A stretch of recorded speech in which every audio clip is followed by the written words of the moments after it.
They thought he was nobody, just a tired old janitor with gray hair and a faded jacket. But when a ruthless biker gang turned their cruelty on a quiet autistic boy, everything changed. The boy's mother begged for mercy, onlookers froze, and the gang laughed until the stranger stepped forward. What happened next stunned an entire town, and the truth about who this man really was spread like wildfire overnight. Was he just a drifter or a soldier carrying promises he refused to break? Before we continue with this story, make sure to subscribe to the channel, as we have a special story that'll be released soon. The hum of the old fluorescent lights above the pumps was the only sound at first, a faint buzzing that blended with the chirp of crickets in the field beyond. The gas station sat at the edge of town, the kind of place most people pass through without stopping. Its paint faded and its concrete island cracked by decades of hard winters. A single soda machine stood against the wall, its neon display flickering with uneven rhythm, casting a sickly glow across the pavement.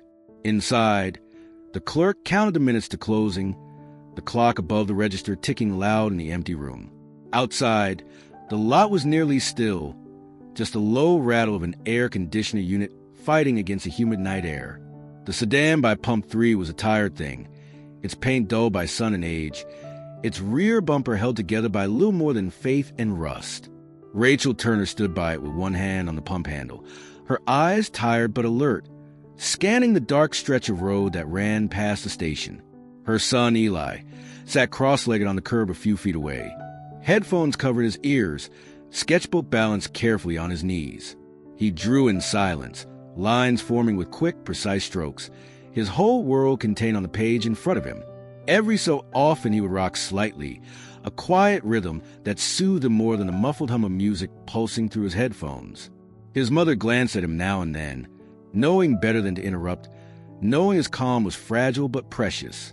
The night was uneventful until the sound came, low at first, like distant thunder. It grew quickly, the unmistakable roar of engines tearing down the road. Rachel stiffened, her hand tightening around the pump. Headlights swept across the station as a line of motorcycles rolled in, engines growling, chrome catching the light from the neon sign above the station roof. Tires ground against gravel as the first bike skidded slightly, pulling hard into the lot. Then came the others, a whole pack, leather jackets marked with vultures' wings across the back, patches stitched with years of dirt and road wear. Their laughter carried before their words did, rough and jagged, the kind of sound that always put people on edge before they even knew why. The clerk inside glanced up, his hand hovering over the phone, but he didn't move, only watched through the smudged glass window as the gang spread out across the lot. Boots hit pavement with heavy thuds as riders dismounted, stretching shoulders stiff from miles of highway, their voices cutting through the night. The neon light caught tattoos inked across their arms and necks, glinting off chains that swung with each step. The smell of gasoline and cigarettes thickened the air, wrapping around the quiet station like smoke.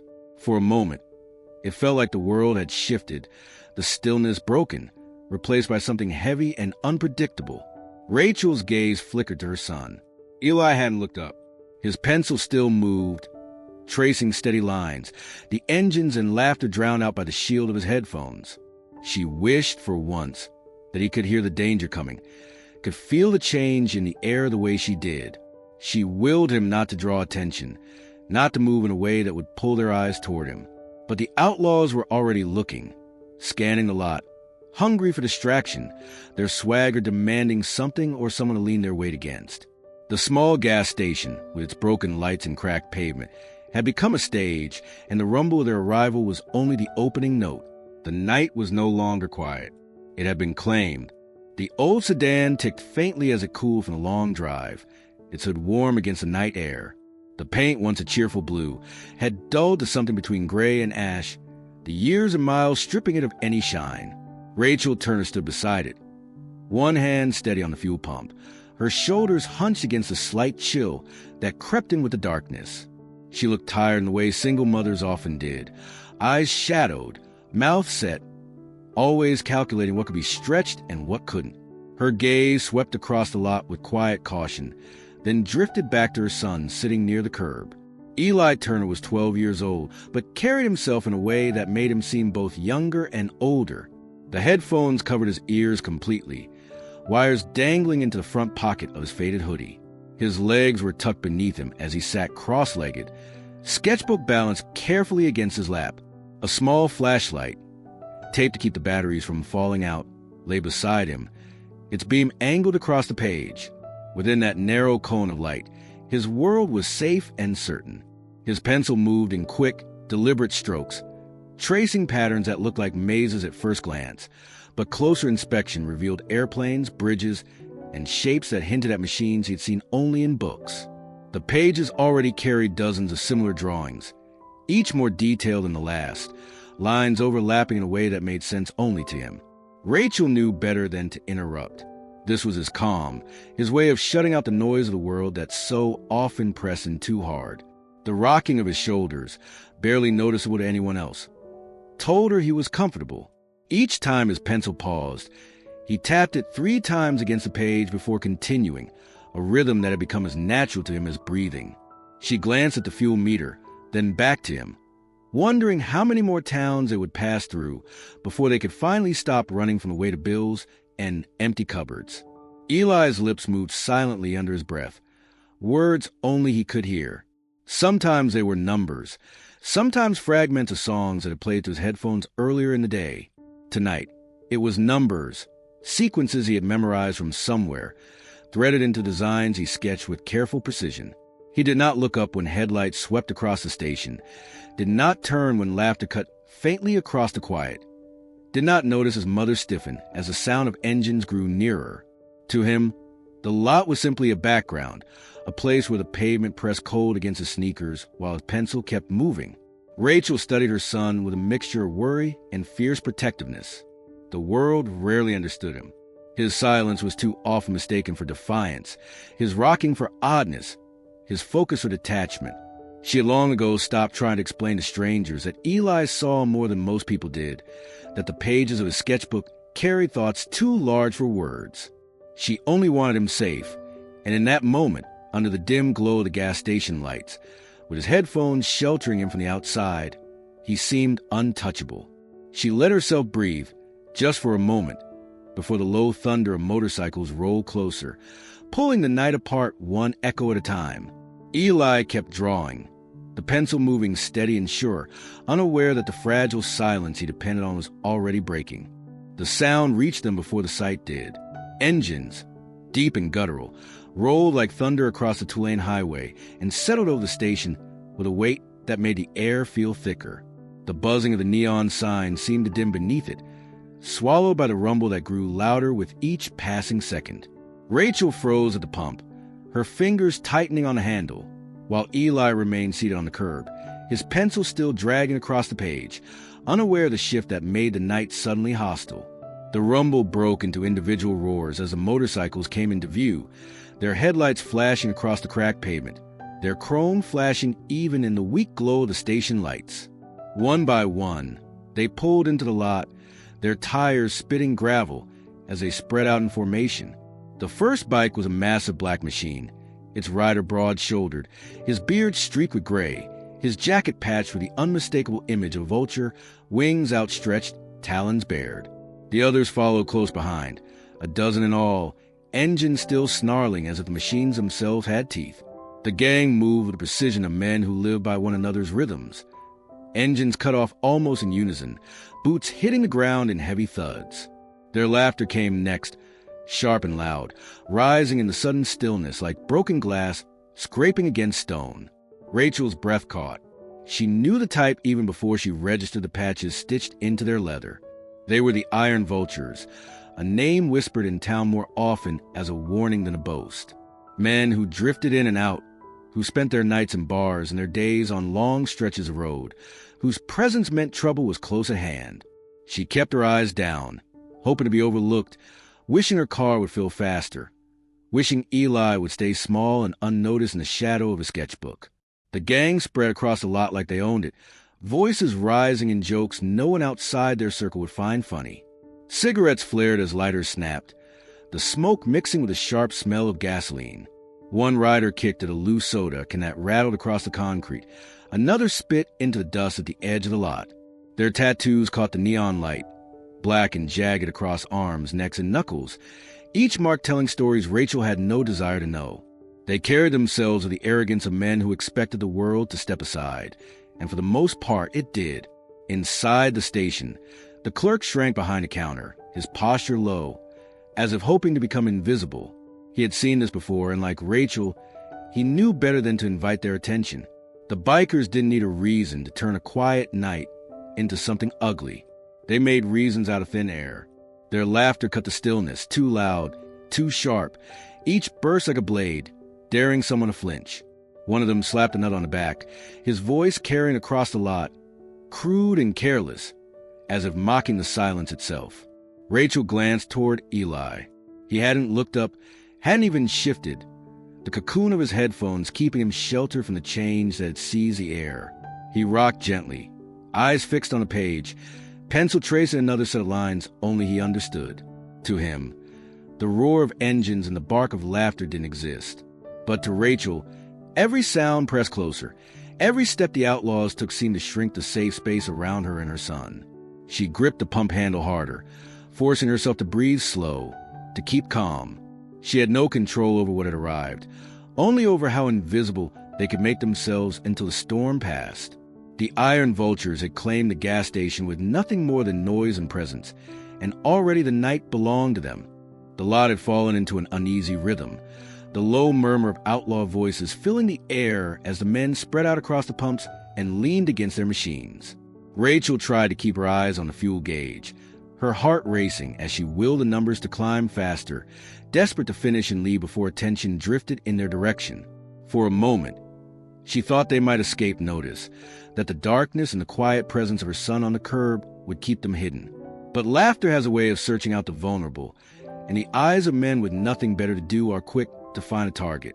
It began with one of the younger riders, a man with a shaved head and a jagged scar running from his ear to the edge of his mouth. He flicked his cigarette but toward the ground, the ember sparking briefly against the concrete, then tilted his chin toward Eli. The boy was rocking slightly, the sketchbook still balanced on his lap, his pencil scratching in steady, deliberate strokes. The outlaw squinted, then smirked, nudging the rider beside him with an elbow. "Hey, look at the little freak show," he muttered, loud enough for the others to hear. His voice carried like a whip in the still air, pulling a few heads toward the curb. Eli didn't react. His headphones were still firmly in place, the music sheltering him from the weight of voices he didn't want to hear. He pressed his pencil harder, tracing over a line he had already drawn, his rocking steady, his lips moving silently in a rhythm only he understood. To the men watching, it looked strange, like he was ignoring them on purpose, and that was all the spark they needed. Another outlaw, taller and heavier, stepped closer. His boots scuffed the pavement as he dragged a chain idly across the ground, the sound sharp and metallic. He leaned forward slightly, hands on his knees, squinting at Eli's face. "What's the matter, kid?" he said with exaggerated mock concern. "Cat got your tongue? Or are you too good to look at us?" Rachel's breath caught. She opened her mouth to say something, then closed it again, her chest tight with fear. She knew any protest might only fuel them, might make them see her as part of the game. She took one slow step closer to her son, still gripping the pump handle, her knuckles white, her eyes fixed on the outlaws. The laughter spread. 2 more bikers joined in, their voices mocking, their words dripping with cruel amusement. "Hey, maybe he's writing us a love letter." One jeered, "Or maybe he's drawing ponies in that little book of his." Another chuckled, a deep, ugly sound. "Now look at him. He don't even know we're here. He's in La La Land." One of them mimicked Eli's rocking, swaying side to side with a grin stretched across his tattooed face. Another pretended to scribble on his palm, sticking his tongue out the side of his mouth in an exaggerated pantomime. The group howled, their laughter bouncing off the station walls, sharp as knives cutting into the silence. Rachel's voice finally broke free, trembling but firm. "Leave him alone," she said, her words almost swallowed by the sound of engines cooling. She stepped between them and her son, her body tense, her free hand gripping the strap of her purse like it was a shield. "He's just a kid." The scarred rider tilted his head, his smile widening. "Then why don't he act like one?" he sneered. Kids talk. Kids play. This one? He don't even blink. What's wrong with him? Eli pressed his pencil harder, the tip breaking against the page. His rocking slowed, then quickened again, his hands trembling as he searched for another pencil in the pouch tied to his belt. He didn't look up, didn't meet their eyes, but his silence only seemed to provoke them more. The laughter rose again, filling the night, cruel and jagged. What had once been a quiet station had become a stage for mockery, and the boy on the curb, still lost in his drawings, had become the unwilling center of their show. Rachel stepped forward without thinking, her body moving before her mind could decide on the right words or the safest approach. The pump handle clicked as the tank filled, but she left it dangling, gasoline fumes drifting into the night air. Her focus was fixed entirely on the men whose laughter cut sharper with every second. She moved between them and her son, her arms spread slightly as if her presence could form an invisible wall. Eli stayed on the curb, headphones still snug around his ears, pencil replaced with another from his pouch, his world contained in the rhythm of his rocking. He didn't see the danger closing in, didn't hear the voices turning more pointed, more jagged. "Please," Rachel said, her voice steadier than she felt. "He's just a boy. Leave him alone." The words fell flat against their laughter.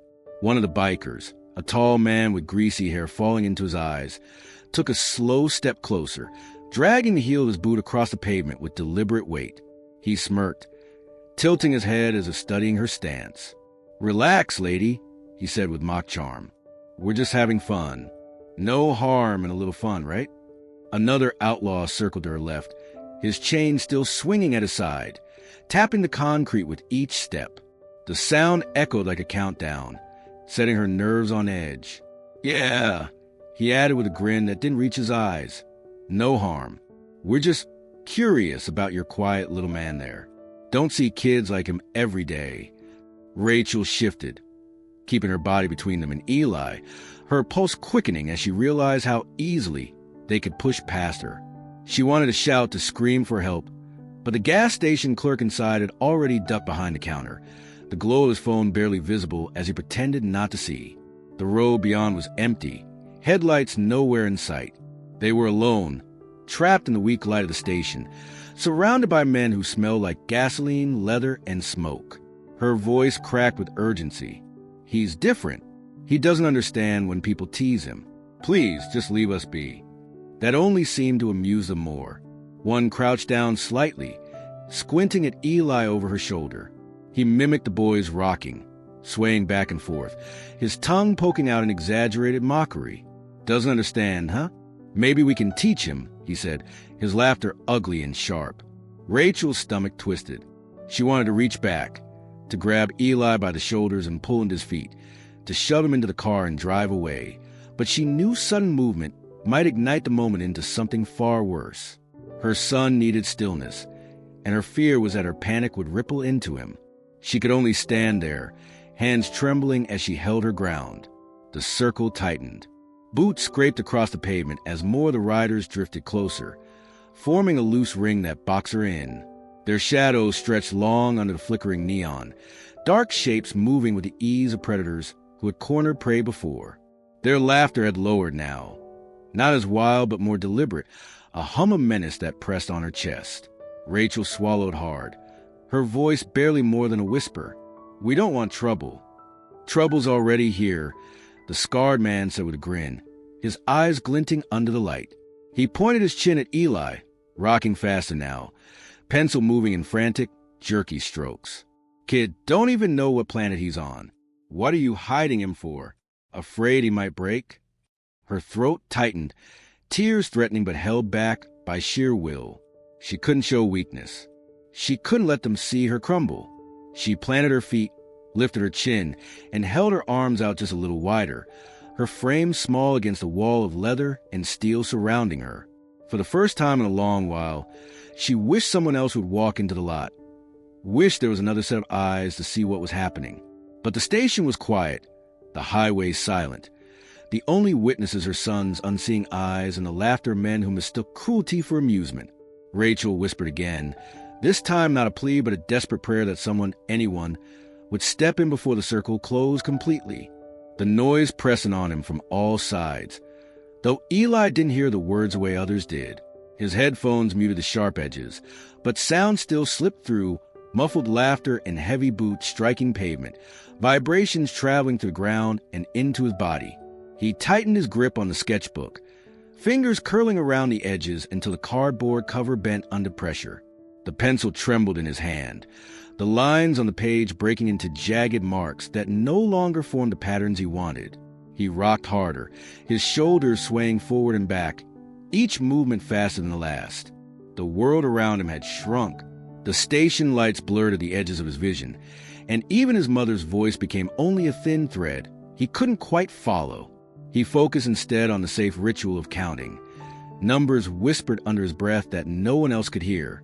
1, 2, 3, 1, 2, 3. He tapped his pencil 3 times against the paper, then 3 more, trying to steady his breathing. The voices outside his bubble grew louder, harsher, though he could not understand the words. He only knew the rhythm of them, rising and falling like waves threatening to crash. He lowered his head, pressing his chin against his chest, shielding his face from the brightness and the movement. The page beneath him blurred as his eyes filled with tears he didn't want. He hated when his hand shook, hated when the lines broke apart. The draw had started as an airplane, wings stretching wide, but now it was a mess of overlapping strokes, ruined by the tremors he couldn't stop. He wanted to start again, to turn to a new page, but the voices were too close, and his hands no longer obeyed the way they should. Rachel's presence lingered just above him, her shadow falling across his page, her arms stretched out as if she could block the storm. He wanted to reach for her, to lean into her the way he did when the noise became too much, but he stayed locked in place. Movement might draw them nearer. He knew that much. So he stayed still, rocking faster, clutching the sketchbook to his chest like a shield.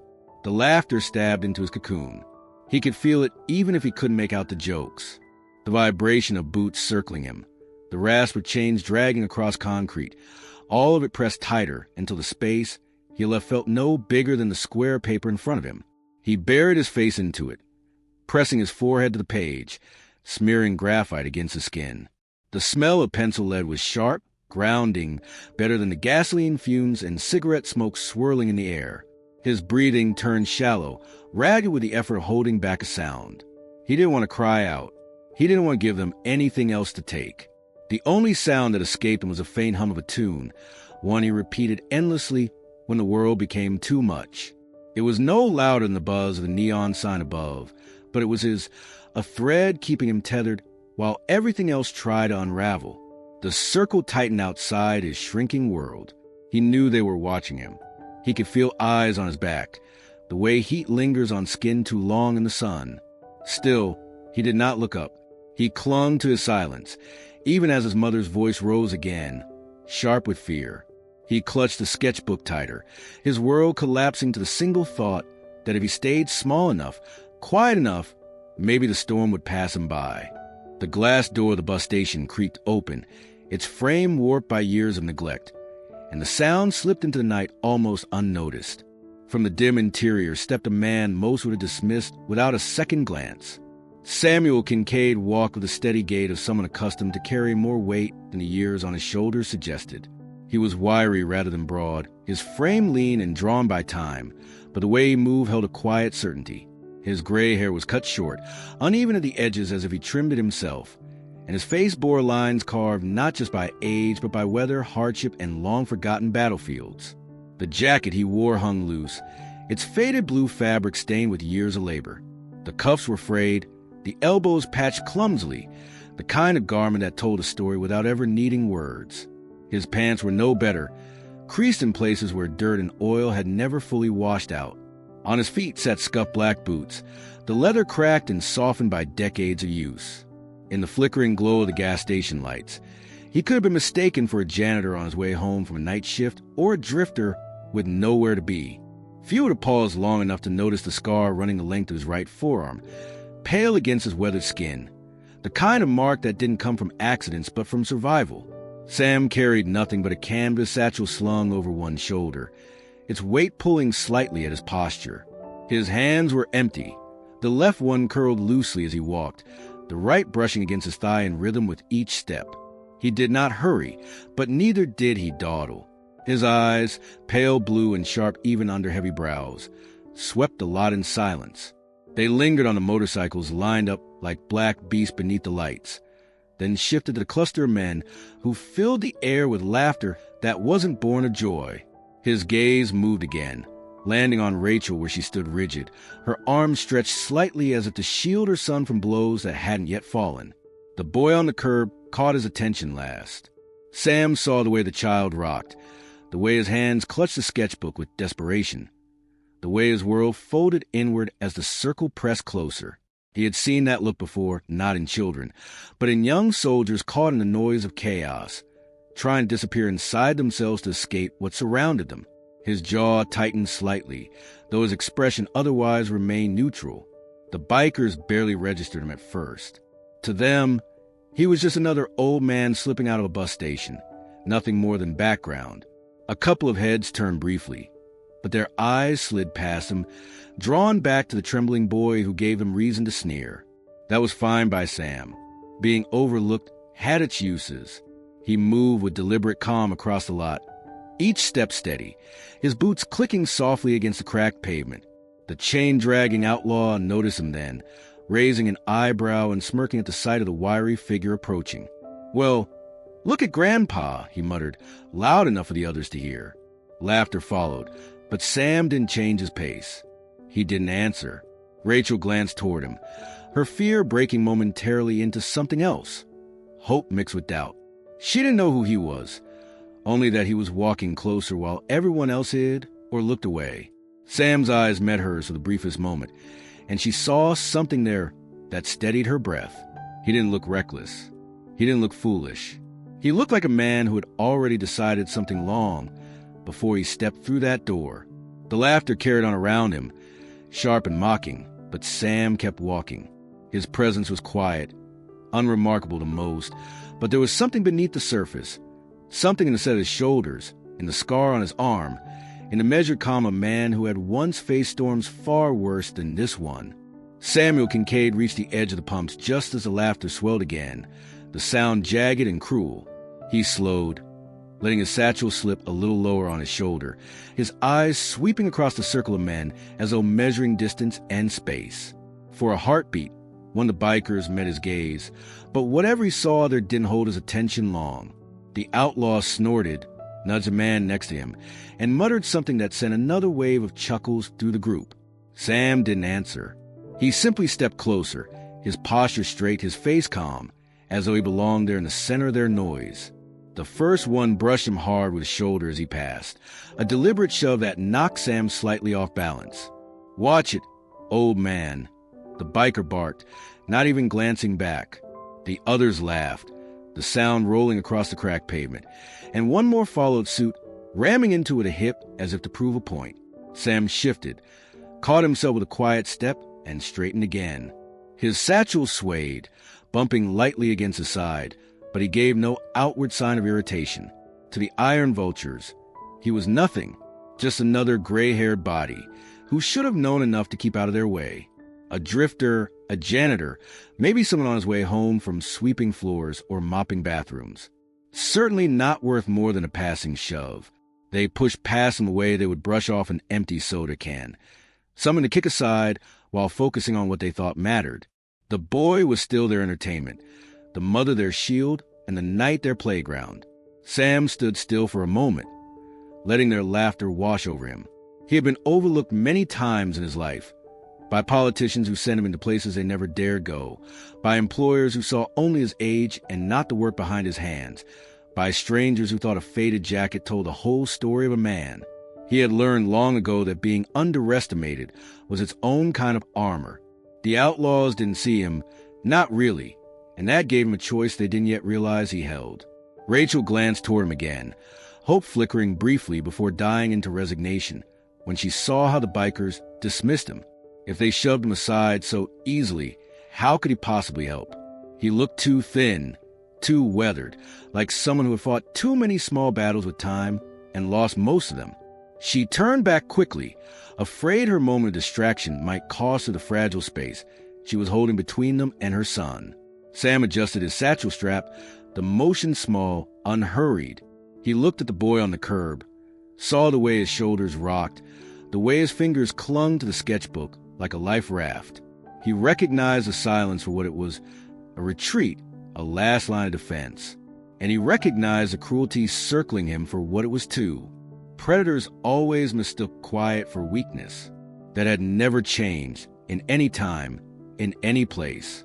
One of the bikers, the one with the chain still dragging behind him, smirked as he brushed close again. "Better keep walking, Grandpa," he sneered. "This ain't your business." His voice was low, but carried just enough to spark another round of laughter from his friends. They had already forgotten him even as they spoke.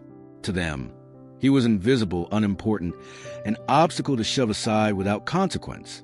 Sam let the words settle, his expression unchanged, his breathing steady. If they believed he was no one, he would let them keep that belief for now. There was no need to correct them. Not yet. He had walked into storms like this before, storms far louder, storms that tore at men until only steel inside them kept them standing. Compared to those memories, this was only noise. The Outlaws didn't know it, but in shoving him aside, in dismissing him as nobody, they had already made their first mistake. Samuel Kincaid paused near the edge of the pumps, his satchel resting against his hip, the laughter of the Outlaws rolling past him like smoke. To anyone watching, he looked like a man with nowhere important to be, the kind of stranger who blended into small-town nights without leaving a mark. But his eyes told a different story. Pale blue, weathered by decades, they were not the eyes of someone aimlessly wandering. They carried weight, the kind that came from seeing too much, from remembering what most men spent their lives trying to forget. His gaze moved past the sneers and posturing of the gang until it settled on the boy crouched on the curb. Eli's shoulders rocked in frantic rhythm. His sketchbook clutched against his chest, his head bowed so low his chin pressed into the paper. The boy's pencil had rolled from his hand, forgotten on the pavement, graphite streaking the edge of his sleeve. His lips moved soundlessly, words or numbers spilling out in a pattern no one else could hear. Sam didn't need to hear them. He knew what it was, a cadence to survive the noise.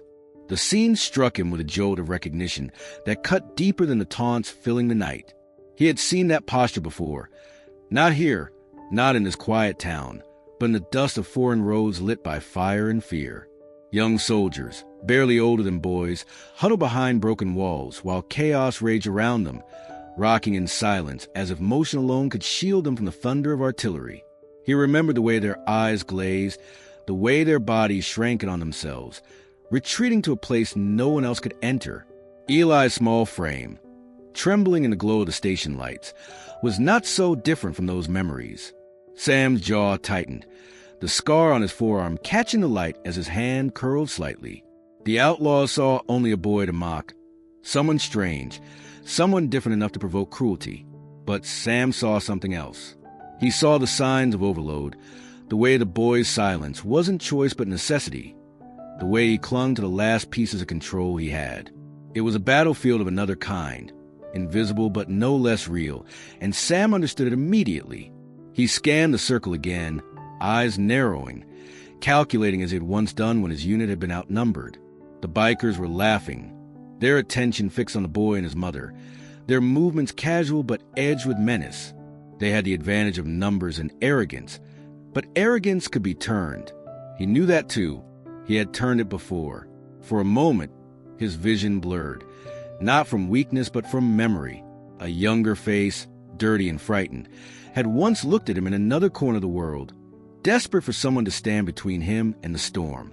He remembered kneeling, speaking quietly, steady words that cut through the noise, promising safety when nothing about the moment was safe. That boy had survived because someone had recognized his silence, not as weakness, but as a cry for protection. Now, years later, in a cracked gas station lot, Sam's eyes sharpened with the same resolve. He did not see just a frightened child. He saw someone caught in crossfire, someone who needed a shield. The noise of the motorcycles cooling, the laughter, the scrape of boots.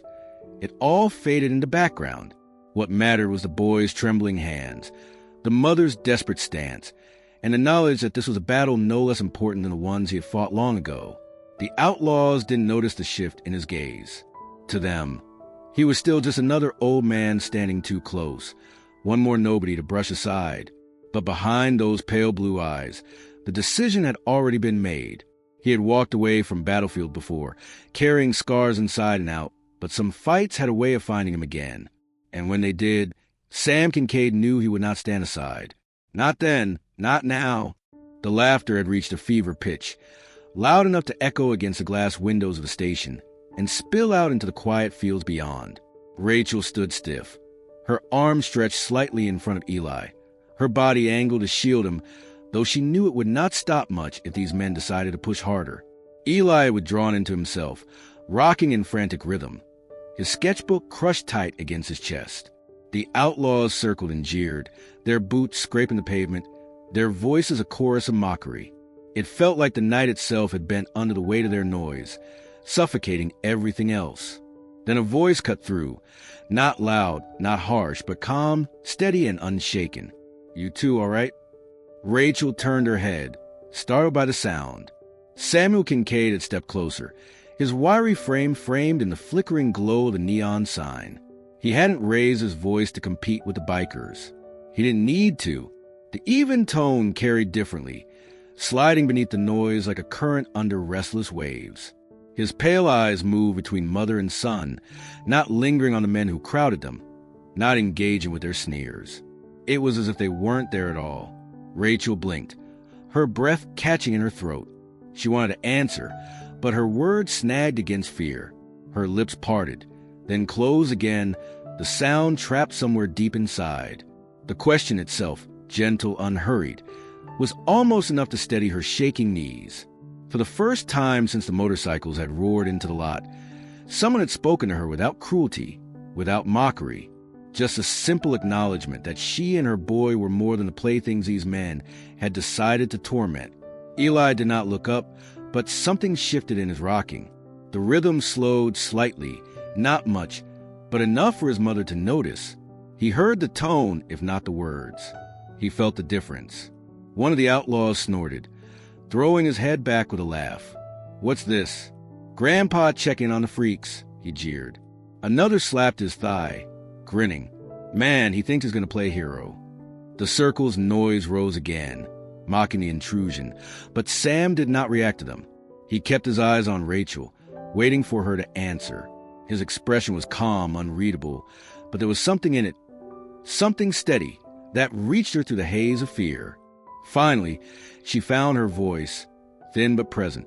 "We were fine," she said, though the tremor betrayed the lie. Sam nodded once, slow and deliberate, as though her answer was all he needed. He did not step back, nor did he posture like the men around him. He simply stood, a quiet figure in the storm, his presence grounded in a way that made the Outlaws' noise seem almost hollow. The bikers bristled at being ignored, their laughter hardening into irritation. One stepped forward, shoving a shoulder into Sam's arm, muttering about minding his own business. Sam shifted only slightly, catching himself, but his gaze never left the mother and son. His question lingered in the air, unbroken by their mockery. Rachel exhaled, her chest easing just enough for her to realize how tightly she had been holding her breath. Eli's rocking steadied further, his grip on the sketchbook loosening. The noise of the gang still surrounded them, but it no longer filled every corner. Sam's quiet words had carved out a small space, a fragile one, but enough for her to stand a little straighter. It wasn't what he said, it was what he didn't. He didn't trade insults, didn't raise his fists, didn't escalate the moment. He offered calm in the face of chaos, and in that calm lay something stronger than threat or bluster. Rachel met his eyes for half a heartbeat, and in that silent exchange she understood. They weren't alone anymore. The laughter that had filled the lot shifted its aim. It was no longer directed at the boy rocking silently on the curb or the mother who tried to stand in their way. Now the bikers' eyes turned toward the wiry figure standing just a few feet away. Their grin sharpened, their mockery finding a new target. The Outlaws never needed much of an excuse to pounce on weakness, and to them, Samuel Kincaid looked like weakness personified. gray hair, worn jacket, lean frame bent slightly with age. One of them, a thick-shouldered man with tattoos covering his neck, stepped closer and tilted his head as if studying Sam. Well, he drawled, a sneer tugging at the corner of his mouth. Look at Grandpa here. Thought you'd wander into wrong party, old man. His words drew a ripple of laughter from the circle. Sam didn't answer. His pale blue eyes stayed fixed, calm and steady, though he didn't glare or challenge. He just stood, his shoulders squared in quiet defiance. Another biker, younger but just as mean, leaned to the side and cupped a hand to his ear in mockery. Can you even hear us, Pops? Need me to speak louder? Or maybe write it down real slow for you? He mimed writing on his palm, glancing at the others, who roared with laughter. The taunts piled on quickly, each man eager to show his wit at the old man's expense. Careful, boys, one of them said, grinning wide. He might need his walker. Don't trip him or his hip will snap. Another added, Nah, look at him. Skin and bones. One push and he's dust. Their laughter was sharp, ugly, carrying the night like knives against glass. Rachel tensed, her eyes darting between the men and the stranger who had spoken on her behalf only moments earlier. She didn't know who he was or why he had stepped forward, but fear clamped down hard in her chest. She wanted him to leave before they turned their cruelty into violence. She wanted him safe, because if he fell, there would be nothing left between her son and these men. Sam adjusted the strap of his satchel slowly, a quiet movement that seemed almost deliberate, as though he had all the time in the world. He didn't flinch at their laughter, didn't respond to their jeers. His silence wasn't submission. It was weight, the kind that made a few of the younger bikers falter for half a heartbeat before forcing their laughter louder. The leader of the group, the man with the gray-streaked beard and the broad frame, finally pushed off from his motorcycle. His boots struck the pavement with purpose as he strode closer, his eyes narrowing at the old man who refused to cower. You lost, old-timer? He asked, his voice carrying authority that hushed the others for a moment. This ain't your business. Walk away while you still can. Sam's gaze met his without wavering. The air thickened around them, the laughter dying down into a low murmur of anticipation. The bikers shifted their weight, waiting for the reaction, waiting for crack they could exploit. But Sam only stood there, the faint scar on his arm catching the light, his face calm, his voice absent. The silence unsettled them more than any threat could have.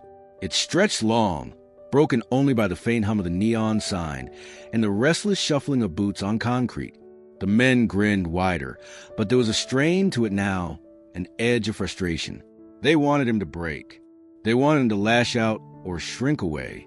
Instead, the old man gave them nothing, and in that nothing the tension rose higher, sharp and waiting to snap. The shouting and laughter swirled together until it became a single oppressive wall of noise. Rachel tried to keep her arms wide, shielding Eli, but in the confusion she didn't notice the small shift in his posture. His grip on the sketchbook, already tight from fear, trembled under the weight of the chaos. The book slipped from his hands, hitting the ground with a dull slap. The elastic band holding its pages gave way, and in an instant his world spilled out across the oil-stained pavement. Loose sheets fluttered in the breeze, kicked up by boots shuffling around. Graphite lines caught the light of the gas station lamps, sharp and precise even in their hurried scatter. The drawings were more than idle doodles. They were blueprints of an imagination that saw a detail where others saw a blur. Airplanes stretched across the pages, their wings drawn with technical accuracy. Bridges arched with careful symmetry. Some sheets bore images of soldiers, faces stern beneath helmets, rifles cradled in hands steady with discipline. And scattered among them were medals, drawn so faithfully that even the smallest ribbons looked as if they could flutter in the night air. The Outlaws noticed immediately. One bent down and snatched a page, holding it up with a smirk. Well, look at this, he said, his voice dripping with mockery. Little Picasso here's been busy. He waved the page around, laughing loud enough to draw more attention. Another crouched and picked up a sketch of metal, squinting at the detail before bursting into laughter. What's this? He thinks he's some kind of soldier? Eli froze. His rocking halted as his eyes darted to the pages being trampled and pawed at. He reached out with shaking hands, desperate to gather them back. But each time he moved forward, a boot slid casually into his path. One page skidded beneath the sole of a heavy leather boot, the graphite smearing under the pressure. Another outlaw bent the corner of a drawing between his fingers, pretending to scrutinize it before crumpling it in his fist and tossing it aside. Rachel's breath caught. She could see her son's chest rising faster, panic seizing him as the last fragments of his sanctuary were torn away. She bent to grab a sheet near her feet, but one of the bikers snatched it first, wagging it mockingly before her eyes. "Ah, look, Mom's trying to save her boy's art project," he jeered. The others roared with laughter, their boots grinding against graphite-stained paper as though stomping out fire. Through it all, Eli's silence deepened. His mouth opened slightly, but no sound came. His hand shook harder as he reached for a page of soldiers lying in formation, only for another outlaw to kick out of reach. The page skidded across the lot, settling near the foot of Samuel Kincaid. Sam bent slowly, his movements deliberate. He picked up the drawing with hands that did not tremble, his pale blue eyes scanning the graphite lines. It was a metal one he knew too well. The details were exact, from the ribbon folds to the star etched in the center. He had worn that metal once, not proudly but heavily, and here it was drawn by a boy too young to understand its weight, yet somehow capturing it perfectly. Sam's jaw tightened as he straightened, holding the page gently, his eyes flicking between the boy's trembling form and the men who mocked him. The outlaws didn't notice a shift. They were too busy laughing, waving the pages like trophies, stomping others into grime of the pavement. To them, it was nothing but paper, fragile things that could be destroyed with the press of a boot. But to Eli, each page was a piece of his world, his voice in graphite and line, now scattered and desecrated. And to Sam, the sight of it stirred something old and heavy, a reminder that battles weren't always fought with guns and fire. They were fought in moments like this, when a fragile needed a shield. The laughter grew sharper as the bikers discovered how much amusement they could wring from paper and silence. They waved Eli's sketches in the air like prizes, folding corners, smearing graphite with their fingers, letting pages drift aground only to stomp them under heavy boots. One outlaw crouched low, holding up a drawing of a plane and shaking it just out of Eli's reach, sneering as the boy's trembling hand hovered forward before recoiling. "What's the matter, kid?" Can't even ask for it back. His voice was cruelly playful, a tone meant to sting more than the words themselves. Eli's rocking quickened again, his whole frame curling inward, as if it could hide inside the shell of his hoodie. His lips moved soundlessly, numbers tumbling from his mouth in a rhythm too soft for anyone to hear. He reached for another sheet close to his sneaker, but before his fingers touched it, a boot came down hard, grinding the page into the oil-stained pavement. The outlaw who crushed it leaned forward with a grin, smoke curling from the cigarette stuck in the corner of his mouth. "Oops," he muttered, twisting his heel until the paper tore. Rachel's voice broke, sharp with desperation. "Stop. Please, just stop." She tried to push forward, to scoop the papers into her hands, but another outlaw stepped in her path. He pressed a palm against her shoulder and shoved her back roughly, sending her stumbling toward the car. She caught herself against the door, her heart hammering, her eyes wide with disbelief at the casual cruelty. The man with the scarred face smirked, following her stumble with a slow, deliberate step. "Lady, you might want to get back in the car. This don't concern you anymore." His tone held the false patience of someone toying with prey, stretching out the moment before the inevitable snap. Rachel shook her head fiercely, tears brimming but not falling. "He's my son," she said, her voice cracking. "You're terrifying him. Just leave us alone." The laughter spiked again, sharper this time, less amused and more edged with threat. One biker slammed his fist against the hood of the sedan, the metallic thud making Rachel flinch. Another swung his chain lazily in the air, letting it clink against the pavement with each step as he circled closer. The mood had shifted. Mockery was no longer enough. The air grew heavier, charged with the promise of something worse. Eli clutched the sketchbook against his chest again, rocking harder, his breathing shallow and quick. His eyes darted to the scattered pages. But he didn't dare reach anymore. He had shrunk entirely into himself, the safe world of his drawings torn apart around him, replaced by voices that felt like jagged shards pressing closer. Rachel pushed herself upright from the car, trying to hold her ground even as the men loomed over her. She felt their shadows stretch long under the buzzing lights, closing her in with no way out. "Please," she said again, her voice small now, trembling but still defiant. "He hasn't done anything to you." The leader finally stepped forward, his broad frame cutting through the others. His beard caught the light, his eyes dark and cold as he studied her with a look that promised no mercy. He raised a hand, and the laughter around him hushed slightly. The bikers leaned in, waiting, eager. Rachel's heart pounded against her ribs as she clutched the door handle behind her, torn between the instinct to shield her son and the knowledge that she could not fight them all. The line between cruelty and violence had thinned to nothing. What had begun as taunts was now pressing towards something darker, heavier, a threat that hung in the air like the storm Rachel had been praying would never come. The noise of the bikers swelled, overlapping voices filled with threats and cruel amusement, their boots scraping against the pavement as they closed in tighter around Rachel and Eli. The boy rocked in frantic rhythm, clutching his sketchbook against his chest, while Rachel pressed her back to the car, her hand white-knuckled around the door handle. The air smelled of gasoline, cigarette smoke, and tension that had edged past the point of play. For a moment it seemed the night would split open with violence. The small gas station swallowed whole by the weight of it. Then a voice cut through, calm, even unhurried. "That's enough." It wasn't shouted. It wasn't barked like a challenge. Yet the effect was immediate. The words slid across the noise like steel through water, silencing laughter mid-breath, halting a chain's lazy swing against the pavement. The sound came from Samuel Kincaid, who had stepped a pace closer, his wiry frame outlined in the flickering neon. He hadn't raised a hand, hadn't squared himself into a fighter's stance, but there was something the way his voice carried, steady and absolute, that made the lot feel suddenly smaller. The bikers turned toward him, confusion flickering first, then irritation. The scarred man sneered, trying to recover the humor that had been stripped away. "Or what, old man? You gonna tell us a bedtime story?" He laughed, sharp and forced, but it didn't ripple outward like before. A few of the others joined him, but their voices were thinner now, less sure. Sam's eyes didn't move to them. He kept his gaze steady, sweeping across the circle until it settled on Rachel and Eli.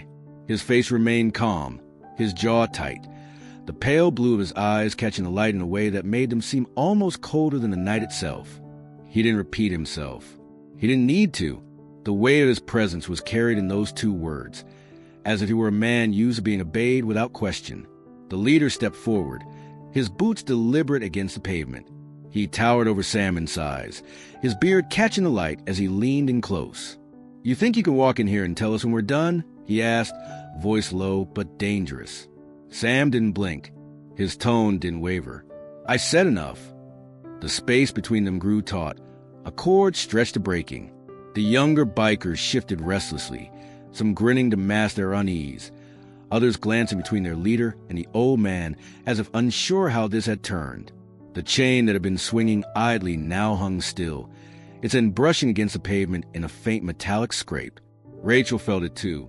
The moment had changed. Fear still coiled in her stomach, but something in Sam's voice had cut through the hopelessness. He hadn't raised his fists, hadn't shouted or threatened, but his presence now filled the lot in a way that the gang's noise never could. She straightened a little, her shoulders squaring as if his calm had lent her some of its strength. The leader chuckled finally, a sound without humor. "You got a death wish, Grandpa," he muttered. But he didn't push forward, not yet. Something in the old man's tone had unsettled even him. It wasn't the words themselves. It was the certainty behind them. Sam stood where he was, hands relaxed at his sides, posture steady. He didn't look like someone inviting a fight, but neither did he look like someone who would move aside. His voice had drawn a line across the cracked pavement, and in that moment, every man in the circle understood it. The laughter had died. The night had shifted. And all because an old veteran had spoken with the kind of authority no outlaw bluster could drown out. The circle of men hung in uneasy silence after Sam's warning. The old man's words had cut through their noise, leaving something raw in its place, a stillness none of them had expected. For a moment, no one moved. The neon buzzed overhead, casting its faint glow on the cracked pavement where Eli's scattered drawings still lay, graphite smudged beneath boots. Rachel clutched her son close, her eyes flicking between the men and the wiry stranger who had stepped into the storm. Then one of the younger bikers shifted, his eyes narrowing as he leaned forward to get a better look at Sam. The old man had adjusted the strap of his satchel earlier, and in doing so, the cuff of his jacket had ridden up just enough to reveal a faded mark etched into his wrist. It wasn't bold anymore. Time had worn the ink down to faint lines, but it was still clear to anyone who looked closely. An eagle, wings outstretched, perched on crossed arrows. A tattoo that didn't belong to rebels or drifters. It belonged to soldiers. The biker's smirk spread wide as recognition dawned. He jabbed a finger toward the mark and laughed. "Would you look at that? Grandpa's got himself a little army tattoo." His words carried, pulling the others out of their silence. "What's that supposed to mean? Old man, you some kind of washed-up soldier?" The laughter reignited, cruel and sharp, bouncing from one outlaw to the next. "Figures." Another jeered. "Explains why he's got that tough guy tone. Thinks he's still fighting wars in his head." Someone else added, "Yeah, well, this ain't no battlefield. This is the real world. And in the real world, old men get broken." Sam didn't move at first. His wrist lowered back into shadow as he adjusted the cuff again, hiding the ink.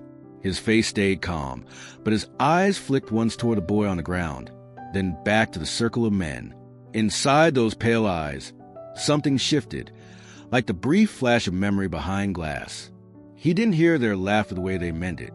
He heard echoes from long ago, young soldiers under his command ribbing one another on dusty roads, voices carrying over the sound of gunfire in the distance. He remembered their tattoos, their jokes, their courage, and he remembered how many of them never came home.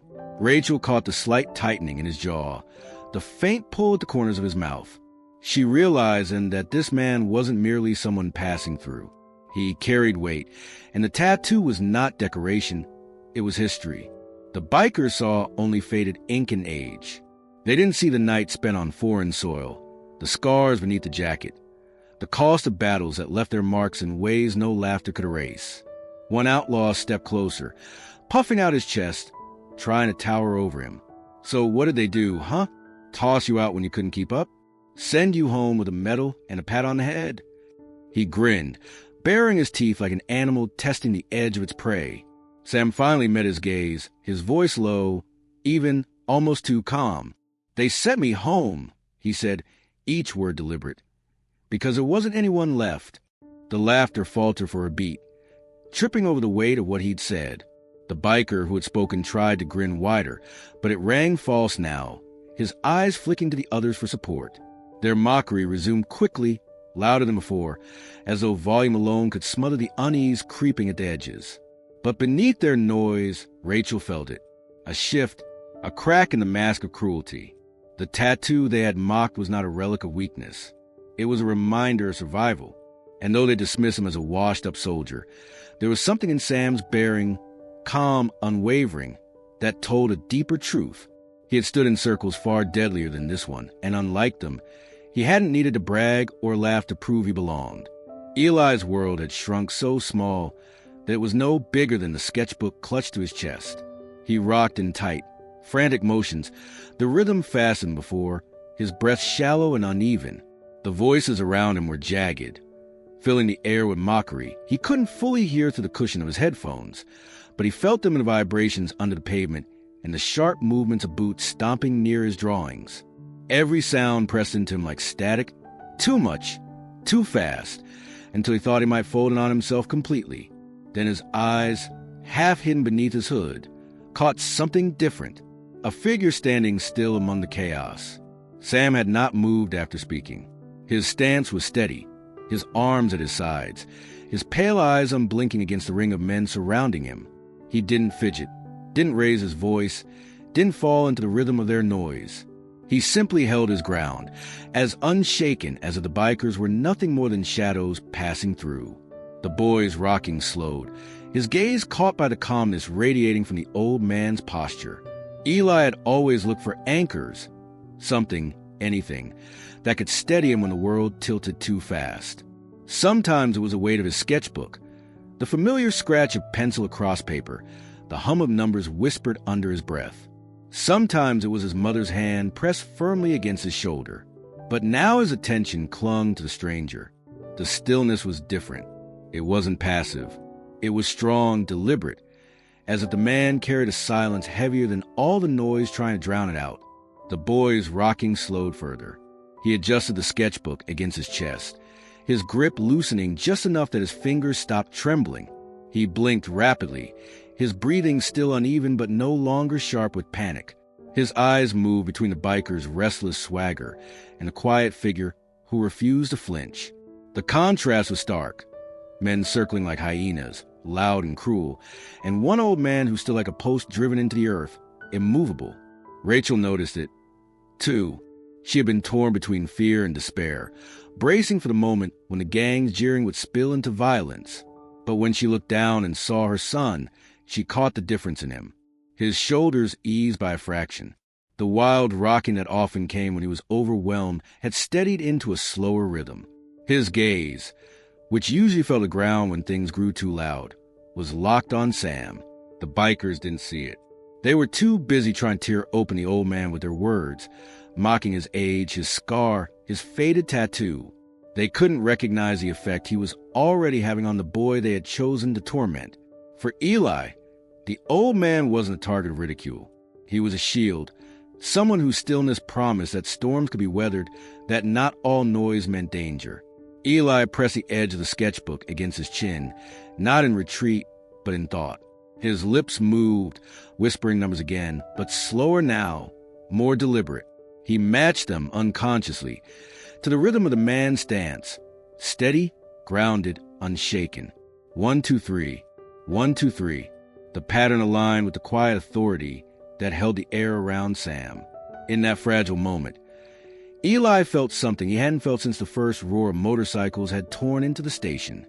Safe. Not entirely. Fear still lingered, sharp and close, but the panic had loosened its grip.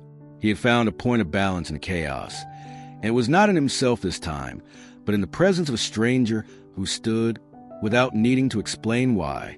The boy's rocking slowed to a stop. He stayed still, sketchbook clutched against his chest, his eyes fixed on a man whose silence spoke louder than all the noise around them. The silence that had settled after Sam's words gnawed at the Outlaws more than open defiance ever could have. They were used in noise, boasts, curses, shouting matches that spiraled into violence. But this old man's calm unsettled them. His refusal to play their game turning the energy in the lot into something taut and uneasy. Laughter returned, but it was strained now, desperate to reclaim dominance. The leader scowled, his beard shifting as his jaw worked, and with a sharp nod one of the younger men stepped forward, eager to prove what the others were beginning to doubt. He was tall, broad in the shoulders, his leather vest stretched tight across his chest. His boots scraped against the pavement as he closed the distance, his grin wide and cruel. "You think you're something special, old man," he taunted, his voice loud enough for the others to hear. He didn't wait for an answer. His hand shot out suddenly, palms flat against Sam's chest, shoving hard with the weight of his body behind it. The impact sent Sam back into the rough wall of the gas station, the old siding rattling under force. Dust shook loose from the edge of the roof, sprinkling down over his shoulders. For a moment, Rachel gasped, certain the frail-looking man would crumple from the blow. Eli jerked at the movement, clutching his sketchbook tight again, his body rocking once more, eyes wide with the shock of sudden violence. But Sam did not fall. He hit the wall, yes, but his frame absorbed the shell with a steadiness that made the moment uncanny. His boots never left the ground. His shoulders pressed back against the wall, but when the pressure lifted, he stepped forward again, slow, deliberate, as if nothing had happened. His face did not twist in pain. His mouth did not open a curse. He simply returned to the place he had been standing, his pale eyes fixed forward, the scar on his arm catching the light. The outlaw who had shoved him blinked in disbelief. His grin faltered, his chest heaving with the effort of a blow that should have rattled a man Sam's age to the floor. "What the?" he muttered, his words cut short by nervous laughter from his companions, the kind meant to cover unease. Rachel's heart thudded in her chest. Her breath caught halfway between fear and astonishment. She had expected bones to break, for the old man to fold under the weight of a shove. But the way he had stood, the way he had absorbed the violence without reaction, shifted something in her. This was no ordinary stranger. Eli's eyes, wide and unblinking, fixed on Sam again. His rocking slowed once more, the frantic rhythm faltering as he registered the old man's refusal to bend. He whispered numbers again, this time matching them to the rhythm of Sam's returned stillness. The boy's breathing steadied with each quiet syllable. The gang tried to laugh louder, to brush off what they had just seen. Guess he's too stubborn to fall. One of them barked, nudging his friend. Another chimed in, don't worry, we'll knock the rust off him yet. But the words rang hollow, their bluster thinner than before. Sam remained where he was, unshaken.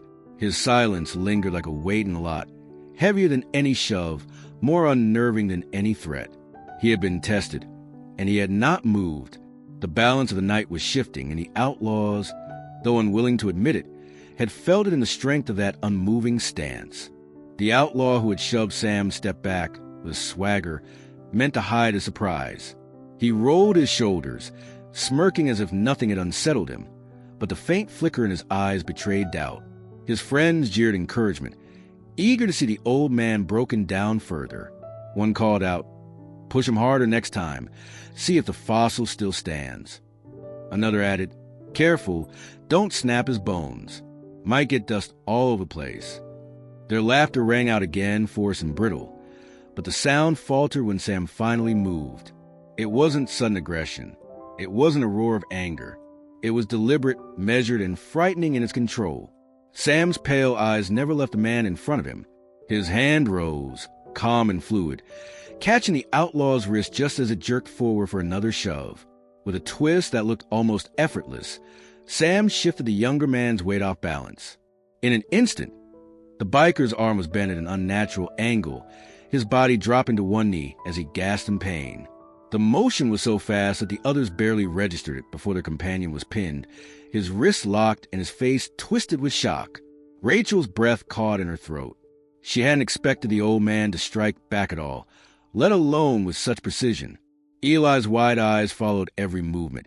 His rocking slowed into stillness, as if the sudden shift had jolted him out of the endless rhythm.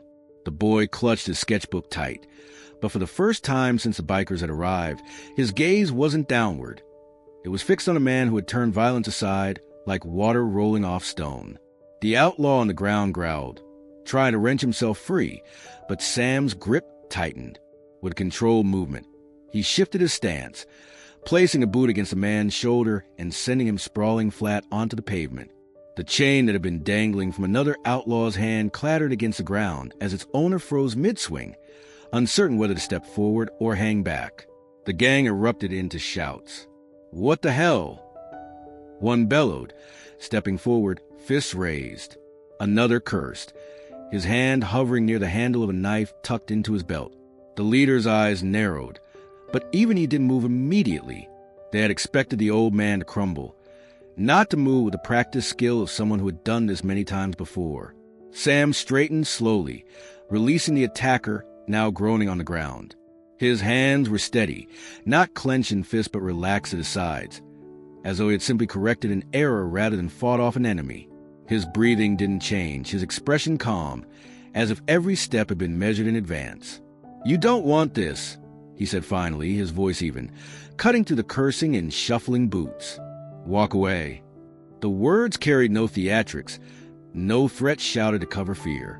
They were spoken like fact, like the conclusion of a calculation already solved. And that, more than the motion itself, unnerved the outlaws. They prided themselves on power born from intimidation, on the fear they inspired. But this man had stripped their noise of meaning and shown how quickly it could be turned against them. Rachel's chest eased for the first time, though her fear had not vanished. She held Eli close, watching the gang fall to the face of a man who revealed just a sliver of what lay beneath his faded jacket and scarred forearm. The stillness that followed wasn't silence. It was a heavy pause of men realizing they had underestimated someone who had walked through worse storms than they could ever create. Sam didn't raise his hands again. He didn't need to. His movements had said enough. The biker on the ground groaned, clutching his wrist as he rolled onto his side. The pavement beneath him bore the scrape of his fall, a smear of oil and dust staining his vest. For a few heartbeats, the only sound was his ragged breathing. The rest of the gang caught in a silence that felt unnatural after so much laughter and noise. Their mouths hung half open, their jeers cut short, their eyes wide in disbelief. None of them had expected the wiry old man to move like that. None of them had even seen the full arc of it, just a blur, a twist, and then their companion flat on the concrete. The circle they had formed tightened for a moment out of reflex, boots scuffing as they shifted closer together. But the rhythm had broken. Where there had been swagger and cruel amusement, now there was hesitation. One of the younger men cursed under his breath. But he didn't step forward. Another glanced at the leader, waiting for some signal. But even the broad-shouldered man with the streaked beard hadn't moved yet. His eyes narrowed as he studied Sam, as though reevaluating a problem he thought he'd already solved. Sam didn't advance. He didn't need to. He stood exactly where he had before, his shoulders squared, his hands loose at his sides. The faint scar along his arm caught the light again, but his face was calm, unshaken, as though putting one of them down had cost him no more energy than breathing. His pale eyes swept slowly across the gang, steady, unblinking, daring them to mistake what they had just seen for luck. Rachel clung to Eli, her pulse hammering in her throat. She had braced for the blow that never came, had prepared herself to witness the stranger beaten down before her eyes. Instead, she watched the balance of power tilt, subtle but undeniable. For the first time since the motorcycles had rolled into the lot, the outlaws looked uncertain. Their laughter had drained into silence, and that silence spoke louder than any threat. Eli's gaze was fixed on Sam, his rocking nearly gone. He hugged his sketchbook tightly, but no longer buried his face against it. His lips still moved, whispering faintly, but the numbers came slower now, more deliberate. The old man's stillness anchored him, and the speed with which Sam had turned danger aside sparked something new, something like awe. The outlaw who had fallen struggled back to his knees, his breath coming in sharp bursts of anger and humiliation.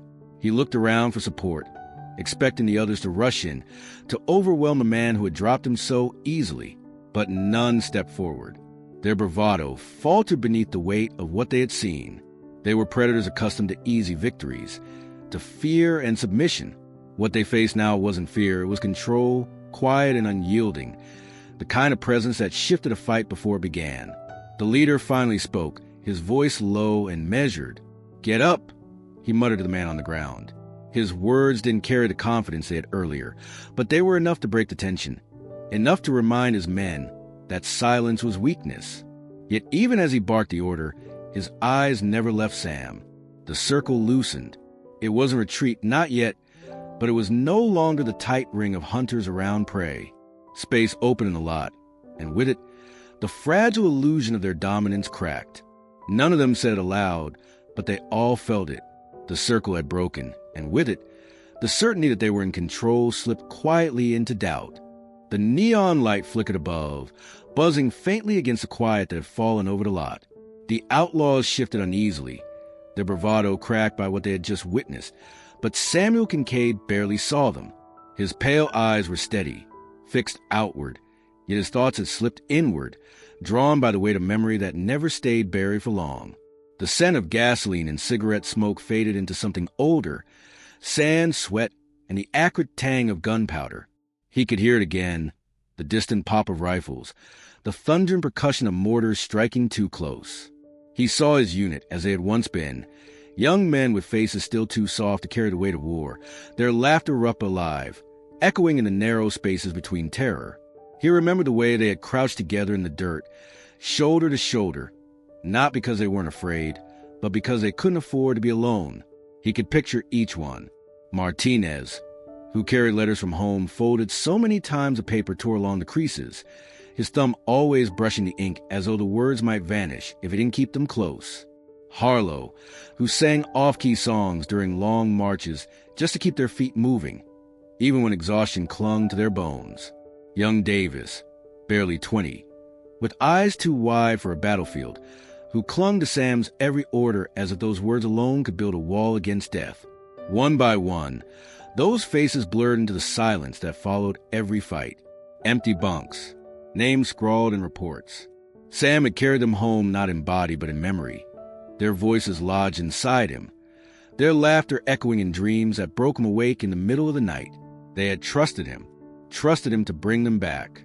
And though he had tried, though he had done everything a man could do, most had not returned. The weight of that failure never left him. It pressed on his shoulders, etched itself into the scar on his arm, carved lines into his face deeper than time alone could make. Yet within that weight was something else, a promise. They had fought not for glory but for each other, for the ones too small, too quiet, too vulnerable to defend themselves. Sam had sworn, in the silence after the last shot rang, that he would never stop carrying that duty, to protect, always, to step forward when others stepped back.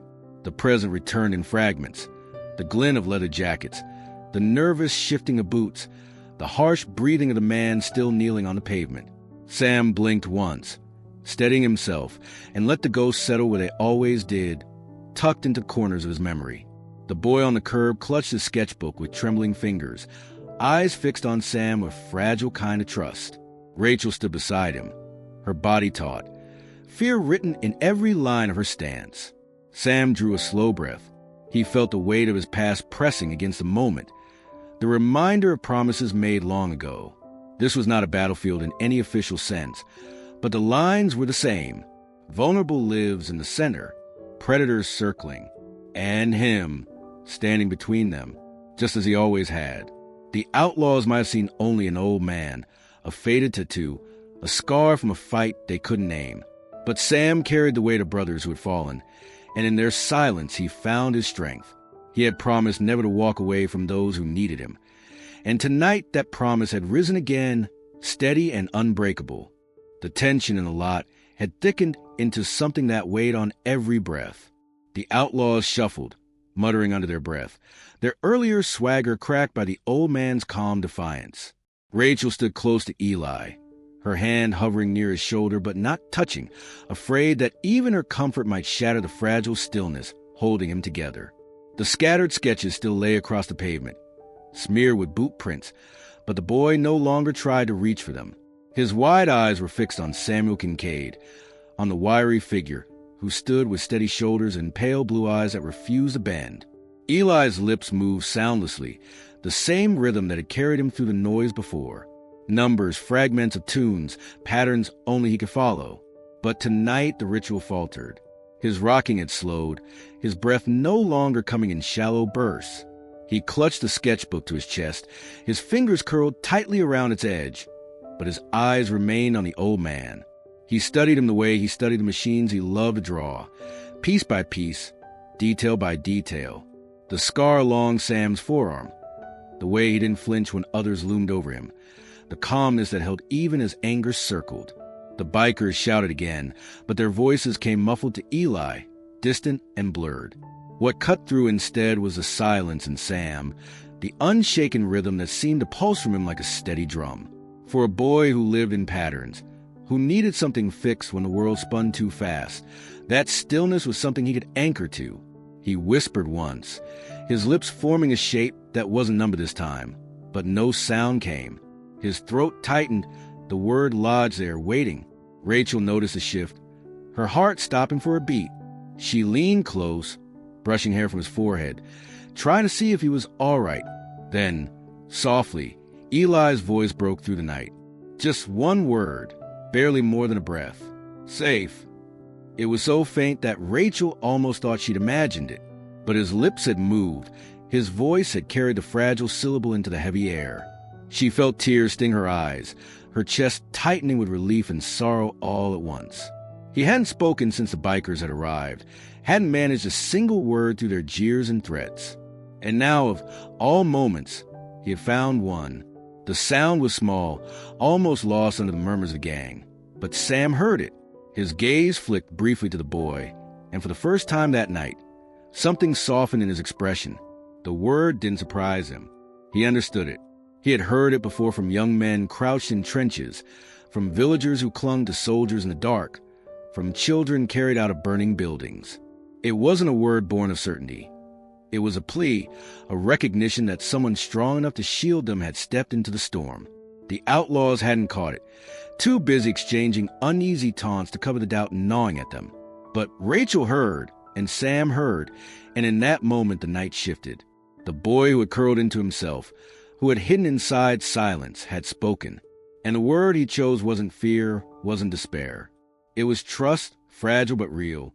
Rachel bent lower, her voice trembling as she whispered back, "Yes, baby, safe." She held him tighter, her fear still sharp, but now anchored by the knowledge that Eli felt the strength standing between them and the men who circled. Sam's shoulders squared again, the line of his jaw set. He had carried many burdens through the years, but this one, the whispered trust of a boy, was one he would not let break. The gang's laughter had dimmed, replaced by uneasy mutters, but commotion had already drawn eyes from beyond their circle. A few cars had pulled in while the bikers were busy circling their prey, drivers keeping their distance, headlights washing the edges of the lot in a pale glow. At first, those bystanders had stayed in their vehicles, unwilling to involve themselves in what looked like trouble. But curiosity is a stubborn thing, and as the noise swelled, taunts, the sound of boots striking pavement, the thud of a body shoved against a wall, doors began to open. A pair of teenagers with hoodies pulled over their heads leaned against a pickup near the far pump, phones raised discreetly, cameras already recording. A middle-aged man in work clothes stood by his car, pretending to check the gas pump but glancing over every few seconds, his eyes narrowing as he pieced together what was happening. A woman with groceries in her trunk whispered hurriedly to her husband, who shook his head, saying they should leave, but neither of them moved. One by one, people began to drift closer, drawn not by bravery but by the magnetism of a scene that felt heavier than ordinary. The bikers noticed eventually. One of them spat to the side and growled, "What are you looking at?" His voice carried, sharp and defensive. The teenagers flinched but didn't lower their phones, the blue glow of the screens reflecting in their eyes. Another outlaw muttered something about putting on a show, his tone caught between mockery and irritation. For the first time, they seemed to realize the night was no longer just theirs. The whisper spread among the onlookers, low voices cutting across the lot. "That old guy, did you see how fast he moved? He dropped him like nothing. Who is he?" The uncertainty in the crowd mirrored the uncertainty creeping through the gang. Their power came from intimidation, from noise, from the isolation of their victims. But now, eyes were watching, lenses recording, an illusion of absolute control cracked further. Rachel clutched Eli closer, her heart pounding as she noticed the shift too. She could hear snippets of those whispers, could see the glow of the phones raised like small beacons in the dark. Part of her wanted to scream for help, to beg them to step in. Another part feared what the outlaws might do if they felt cornered. Yet she couldn't deny the relief that flickered inside her. For the first time since the motorcycles had roared in, she and her son weren't completely unseen. Sam stood where he'd been all along, his stance steady, his expression calm. He didn't look toward the crowd, didn't acknowledge the phones or the whispers, but he felt their presence. He knew what it meant when others bore witness. Noise could no longer be twisted, cruelty no longer hidden. It wasn't just him against the gang anymore. The truth of what was happening was being preserved, carried in shaky hands and unsteady breaths, ready to spread beyond this cracked lot. The bikers muttered more, their voices harder now, less sure. They'd been feeding on laughter and fear, but both had slipped from their grasp. All around them, whispers grew louder, a current of unease spreading through strangers who hadn't planned to stay but now couldn't turn away. The lot had changed. It was no longer their stage alone. Every word, every step, every shove was being captured, and the outlaws could feel it pressing in on them. The crowd's silence wasn't weakness. It was judgment, patient and watchful, waiting to see what would happen next. The gang leader stepped forward at last, his boots grinding against the grit of the pavement. The men around him gave way instinctively, their eyes darting between him and the wiry old man who had already shifted the night with a single movement. He was taller than most, broad in the shoulders, his beard streaked with gray and his jacket heavy with patches that spoke of years spent building a reputation on fear. His presence had kept the younger outlaws loud and reckless, but now even they watched him with a trace of unease, waiting to see how he would handle the stranger who refused to bend. Sam didn't move. His posture was unchanged, hands relaxed at his sides. Pale eyes steady as the leader came closer. The air between them grew taut. A cord pulled tighter with every step. Rachel held Eli close. Her breath caught, afraid that this was a moment the fragile balance would finally shatter. The scattered crowd at the pumps leaned in, whispers soft, phones raised higher. They could sense it, too, that this wasn't just a standoff of words anymore. This was a test, a measuring of wills. The leader stopped only a few feet away, his shadow cutting across the cracked pavement until it met Sam's boots. He stared hard, his eyes narrowed, a predator's gaze locked on prey that refused to run. "You think you're something special, old man," he said finally, his voice low, roughened by cigarettes and long nights. "You think standing there makes you untouchable?" Sam met his eyes without blinking. His voice, when it came, was even, quiet, but carrying. "I think you've done enough." The words fell between them like stones. No threat, no shout, no plea, just fact. The leader's lips curled into a smirk, though it didn't quite reach his eyes. He leaned forward slightly, as though trying to force his presence onto Sam to make the older man flinch. But Sam didn't yield an inch. The bikers murmured restlessly. Some grinned, eager for the fight they thought was inevitable. Others shifted their weight, less certain, stealing glances at the phones, capturing every moment. The tension climbed higher, each second stretching longer, heavier. The leader chuckled darkly, though the sound lacked conviction. "You got guts, I'll give you that," he said, tilting his head. "But guts don't keep bones from breaking. You think these people save you? Think that crowd matters?" He gestured toward the bystanders, who stiffened but didn't back down. Sam's eyes didn't flicker toward them. He stayed fixed on the man in front of him. "I don't need saving," he replied, voice steady. "And neither do they. Not while I'm here." The weight of those words settled deep, echoing into the silence that followed. The leader clenched his jaw, his hands flexing at his sides. He was used to fear, used to control. But what he saw now wasn't defiance in the form of bravado. It was something quieter, steadier, harder to crack. The old man's resolve was carved from places he couldn't reach, places beyond fists and knives and noise. For Eli, watching with wide eyes, the moment was everything. The boy's rocking slowed to nothing, his lips still, his gaze fixed on the silent battle playing out in front of him. He didn't understand every word, but he understood the stillness, the refusal to move. And for the first time since the roar of engines had filled the night, he felt anchored, tethered to the strength of another. The leader's smirk faltered. The test wasn't over, but already the outcome had shifted.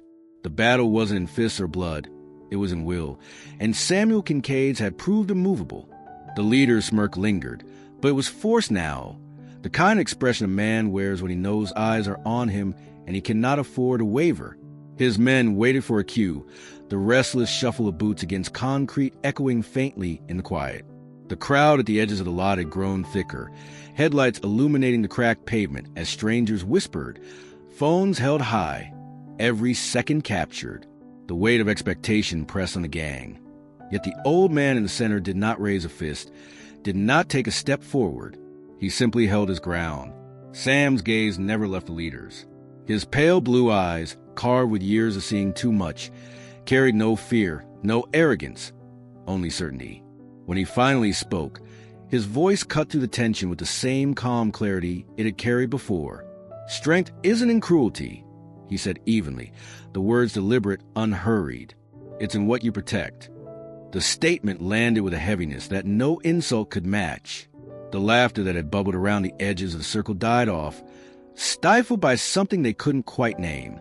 Even the leader's posture shifted slightly, his smirk faltering as the words pressed against him. Sam didn't move closer. He didn't posture like a man hungry for a fight. He stood with his arms loose at his sides, his voice steady, the kind of voice that once carried over radios in the dead of night, steadying men who clung to every syllable in foxholes and ruined streets. That same weight now pressed on the outlaws, Men who had spent years mistaking fear for power. Rachel clutched Eli tighter, her breath catching at the simplicity of the words. She had spent the night trying to shield her son, her body a frail barrier against cruelty. And now, here was a stranger, standing with nothing but his presence, teaching a truth her heart had always known but never had the strength to voice aloud. The bikers shifted uneasily, their bravado cracked. One muttered something about old man talk, but his voice lacked conviction, his eyes darting to the glowing phones just beyond the lot. Another nudged his companion, as if to push him into laughing, but the sound never came. The lesson had cut too deep, exposing what they were and what they weren't. They had numbers, noise, intimidation, but not strength. The leader clenched his jaw, trying to summon back the authorities slipping through his grip. Big words, he muttered, stepping closer, his shadow falling across Sam. But words don't mean much when fists start flying. Sam didn't flinch. His voice remained calm, unshaken. Words are all you've had tonight. Noise, mockery, threats. None of it made you strong. All it did was prove what you are without it. He let the silence stretch before adding, "You break things because you're afraid protecting them."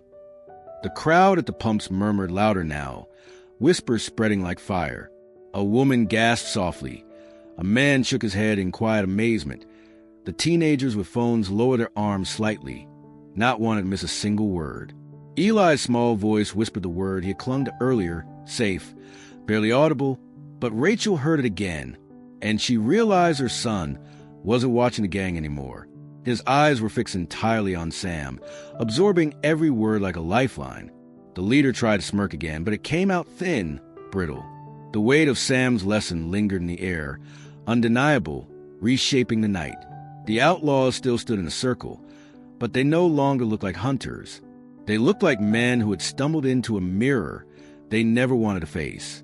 For a long moment, no one moved. The gang's laughter had dwindled into silence. Their jeers turned hollow in the wake of the old man's words.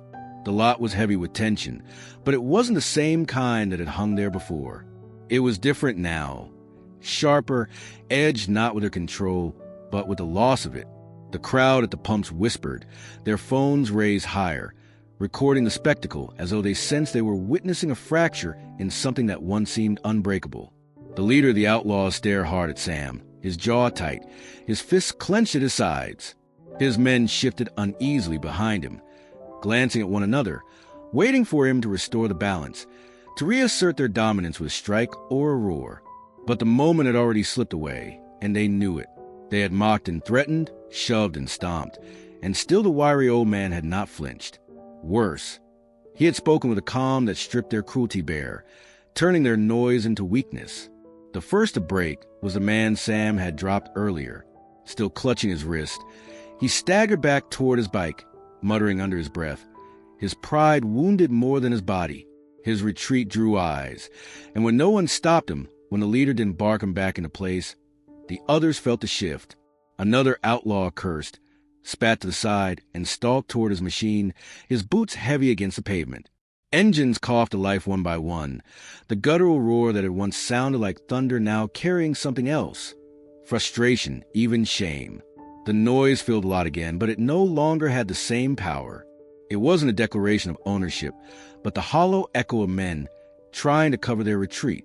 Rachel clutched Eli close, her breath finally spilling out in relief as she watched the circle dissolve.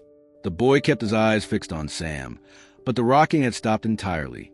He held his sketchbook against his chest, no longer trembling. For the first time that night, his shoulders eased. The leader lingered longer than the rest. He glared at Sam, his pride demanding some final act, some gesture to prove he hadn't been undone.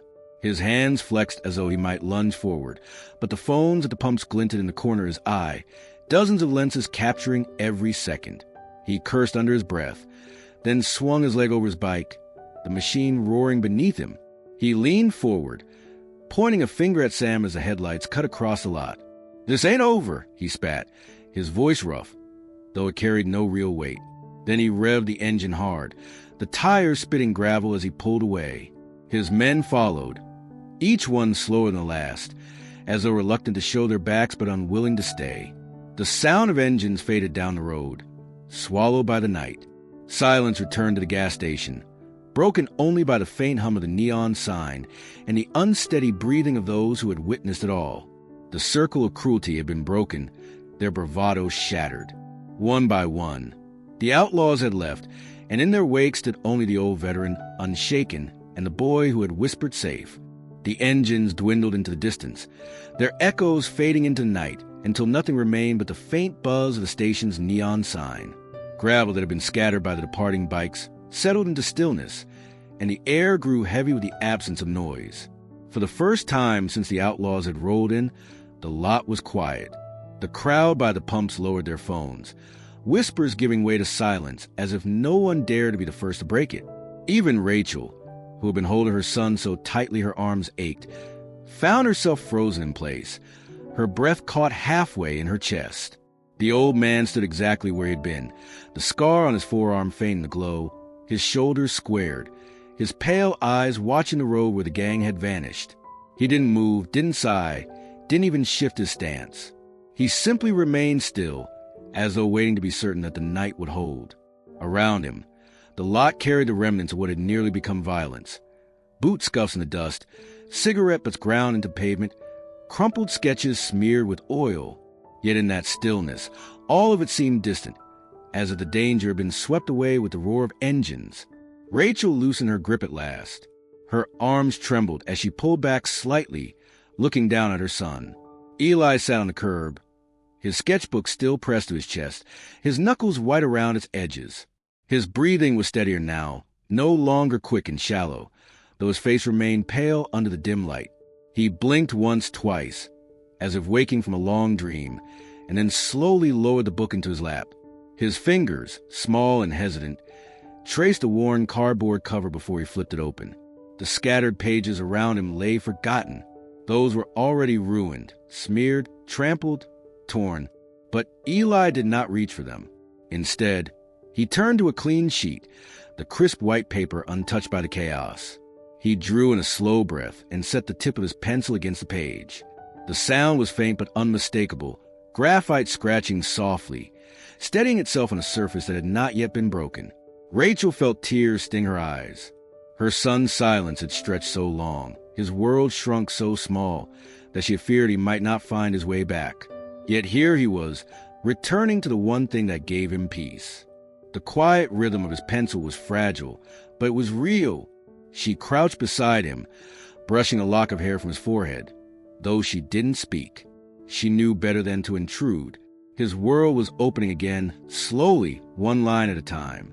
The crowd began to disperse, people drifting back to their cars with murmurs and sidelong glances. Some shook their heads in disbelief. Others whispered about the old man whose name none of them knew. The glow of phone screens dimmed as recordings were tucked away, ready to be shared later. Proof of what had happened in the forgotten corner of town.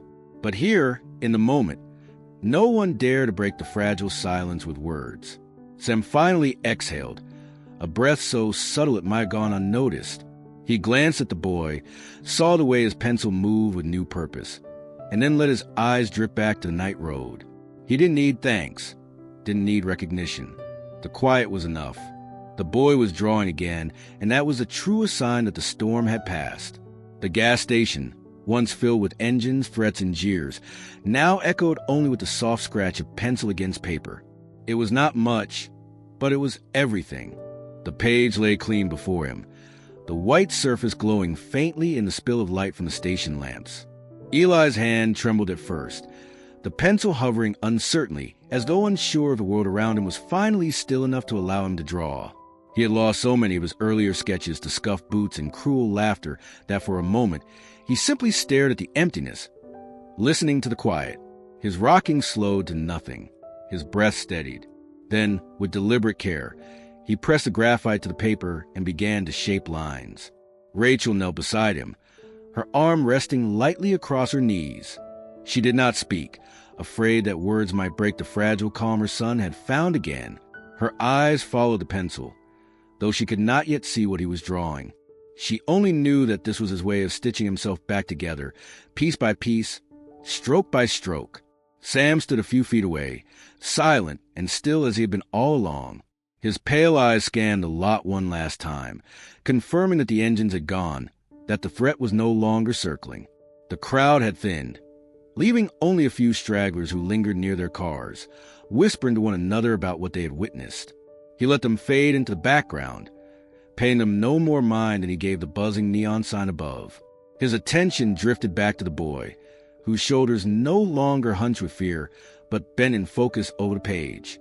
The pencil moved slowly at first, but with growing certainty. Lines formed the outline of a face, angular but calm. The strokes grew bolder as Eli added depth, shading along the edges, capturing the tension around the mouth and the stillness in the jaw. He worked with a kind of intensity only he understood, pausing occasionally to glance up at Sam before returning to his page. He drew the scar faintly across the forearm, a detail too important to ignore. And when he reached the eyes, his hand slowed, careful, deliberate. Eli had drawn many faces before, soldiers from books, imagined heroes, men with uniforms and medals. But this was different. He was not copying an image from memory or fantasy. He was studying someone standing just a few feet away, someone who had stepped into the noise without hesitation. The boy's lips moved faintly, whispering numbers under his breath to guide his strokes. 1, 2, 3, shade. 1, 2, 3, line. It was his rhythm, his way of controlling the world on paper. Rachel saw it before Sam did. She recognized the way her son's lines sharpened, the precision with which he captured the pale blue of eyes he could not color, but nonetheless conveyed through depth and shadow. It was him. He was drawing the man who had stood between them and the storm, who had spoken with quiet strength when cruelty pressed in. Tears welled in her eyes, but she did not interrupt. Sam noticed eventually. His gaze flicked to the page, saw the outline of himself forming under the boy's hand. He did not speak either, but something softened in his face, the weight of memory easing just slightly at the sight of a child finding safety in his presence. He did not need medals, did not need recognition. But here, on a piece of paper smudged with graphite, a boy was granting him something far rarer, a place in the fragile world he trusted. When Eli finished the eyes, he leaned back slightly, studying them. His rocking had stilled completely. His lips parted, but no words came this time. He didn't need them. The drawing said enough. The old man's steady eyes stared back on the page, captured with the care of someone who had found in them not just strength, but safety. A new hero, drawn in graphite, born from silence and stillness. Rachel stayed crouched beside her son, watching as his pencil slowed and finally lifted from page. The drawing was finished, a likeness of the man who stood only a few steps away, rendered with the kind of clarity only Eli could produce. She brushed her hand gently across the boy's shoulder, more to steady herself than him. Relief made her chest ache. For so long she had feared the worst, that the bikers would not stop, that her son would break under the weight of their cruelty, that she would fail to shield him. Yet here they were, still standing, because someone else had stepped forward when no one else had. Her eyes lifted to Sam. He remained exactly where he had been, his stance relaxed yet unyielding, his pale eyes fixed on the road, as though he were waiting for the noise to return. His presence filled the lot even in silence, and for Rachel that was the hardest part to grasp. He had asked nothing of them, had demanded no thanks or recognition. He had simply been there, and that had changed everything. She rose slowly to her feet, brushing dirt from her jeans, her legs trembling from the strain of holding herself rigid for so long. She wanted to choose her words carefully, but none seemed adequate. She stepped toward him anyway, her voice breaking as it left her throat. "Thank you," she said softly, though the weight behind the words was heavier than their sound. "I don't know what would have happened if you hadn't been here." Sam finally turned his head, his eyes meeting hers. For a moment, she thought he might brush past her without speaking, but then his expression shifted just slightly. Not a smile, not exactly, but something gentler, something that acknowledged her gratitude while refusing to carry it. He shook his head once, his voice quiet but certain, just doing what's right. The simplicity of it hit her harder than she expected. He didn't see himself as a savior, didn't claim heroism. To him, stepping forward had been as natural as breathing, as inevitable as a scar that marked his forearm. Rachel felt tears sting her eyes, but she blinked them back, unwilling to let them fall in front of him. Instead, she nodded, swallowing hard, her voice trembling. Most people would have turned away. Sam's gaze lingered on her for a moment, then shifted back to Eli. The boy sat with his sketchbook open on his lap, the likeness of Sam staring up from the page, steady eyes captured in graphite. He had stilled completely, his rocking gone, his breathing calm. Sam's expression softened almost imperceptibly as he saw the drawing, but he said nothing. He didn't need to. Rachel glanced back at her son, and then returned her eyes to the old man. She wanted to say more, to explain how much his presence had meant, how deeply his intervention had mattered, but his words lingered between them like a barrier, just doing what's right. There was no room for grand speeches, no space for embellishment. He had drawn a line in the night and held it, not for glory, not for reward, but because that was who he was. The crowd at the edges of the lot had begun to disperse, whispers fading as car doors shut and engines started. Soon the lot would be empty again, just a quiet station on a forgotten road. But for Rachel, the weight of what had happened would never leave her. She reached out, placing her hand gently against Eli's shoulder, then looked once more at the man who had stood so steady in the storm. "We won't forget," she murmured, her voice low but sure. Sam gave a faint nod, almost dismissive, as though her words weren't meant for him. His gaze turned back to the empty road, his posture unchanged. To him, the night had already moved on. To Rachel, it never would. By morning, the story had already begun to weave its way through the town. At first, it traveled quietly, carried by those who had been at the gas station and had seen the Outlaws retreat. A clerk told it to a neighbor while opening his shop, his words colored by disbelief. A man filling his truck at dawn mentioned it to another driver, shaking his head as though trying to convince himself it had really happened. A pair of teenagers uploaded shaky footage from their phones before they had even gone to bed, the video grainy but clear enough to show the old man standing firm while the gang melted away.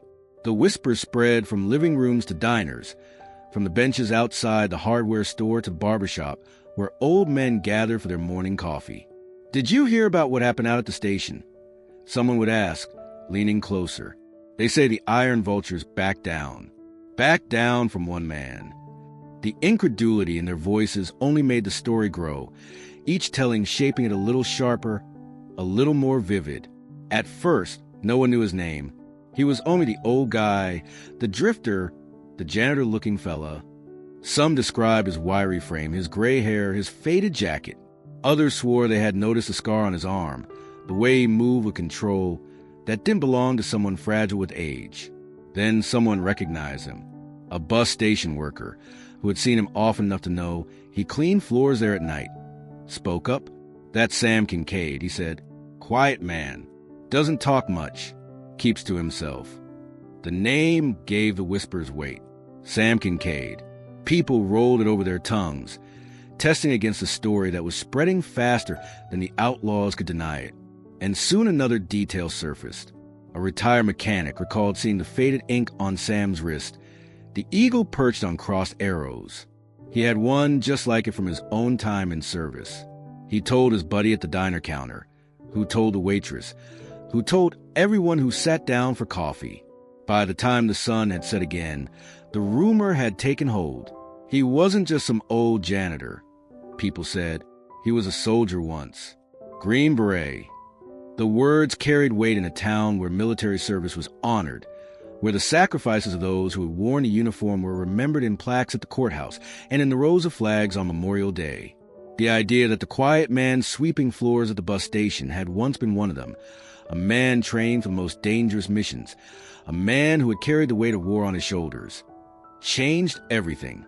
The videos made their way farther, shared online by strangers who had no connection to the town, but recognized the gravity of what they were seeing.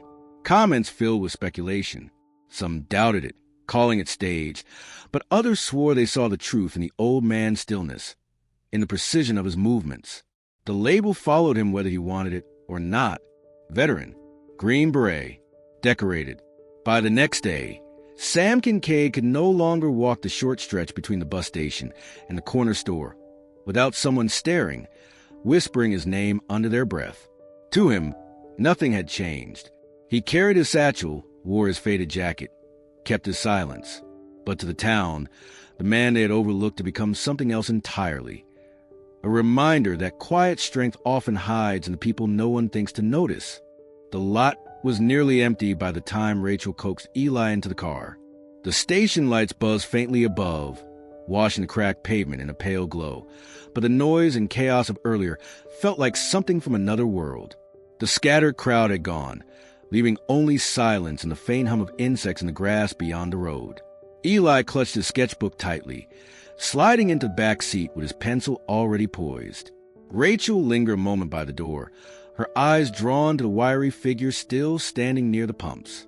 Sam hadn't moved since the Outlaws left. His shoulders remained squared, his posture steady, as though he were a fixture of the night rather than a man. The scar on his arm caught the light as he adjusted the strap of his satchel, his face unreadable. Rachel wanted to call out, to offer one more word of thanks, but his earlier answer still echoed in her ears, just doing what's right. She knew he would wave her off again, and so she let the words remain unspoken. The engine of the old sedan turned over with a cough before settling into a steady rumble. Eli had already bent low over his sketchbook, his pencil moving in deliberate strokes across a fresh page. His rocking was gone now, his breathing even, his small body anchored by the act of drawing.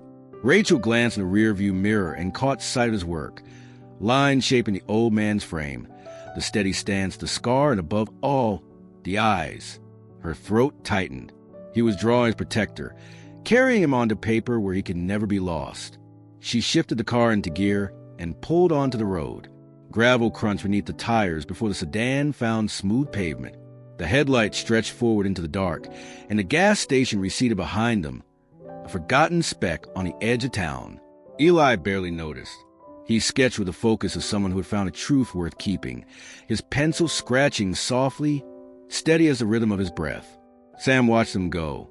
The car's taillights glowed red for a moment before disappearing around the bend, leaving him once again in the pale wash of the streetlights. He didn't move right away.